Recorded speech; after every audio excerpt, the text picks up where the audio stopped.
ന്യൂസിൽ ഏറ്റവും കൂടുതൽ ഈ അടുത്ത് ചർച്ച ചെയ്യപ്പെട്ട ഒരു കാര്യവുമായി ബന്ധപ്പെട്ടുകൊണ്ടുള്ള ഒരു ചോദ്യമാണിത്.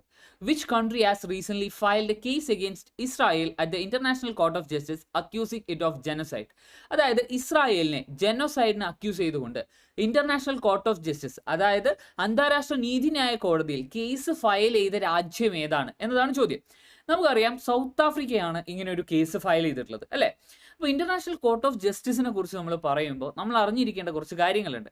യുണൈറ്റഡ് നേഷൻസിന് 6 പ്രിൻസിപ്പൽ ഓർഗൻസ് ആണുള്ളത്. അതിനകത്ത് ഏറ്റവും ഇമ്പോർട്ടൻ്റ് ആയിട്ടുള്ള ഒരു പ്രിൻസിപ്പൽ ഓർഗനാണ് ഇന്റർനാഷണൽ കോർട്ട് ഓഫ് ജസ്റ്റിസ്. ഈ ഇന്റർനാഷണൽ കോർട്ട് ഓഫ് ജസ്റ്റിസ് സ്ഥിതി ചെയ്യുന്നത് നെതർലാൻഡ്സിലെ ഏഗിലാണ്. അതുപോലെ തന്നെ 15 ജഡ്ജസ് ആണ് ഇന്റർനാഷണൽ കോർട്ട് ഓഫ് ജസ്റ്റിസിൽ ഉള്ളത്.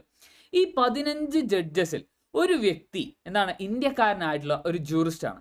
ഈ വ്യക്തിയെ നിങ്ങൾക്ക് അറിയുമെങ്കിൽ നമ്മുടെ കമന്റ് ബോക്സിൽ ഒന്ന് ആൻസർ ചെയ്യുക. താങ്ക്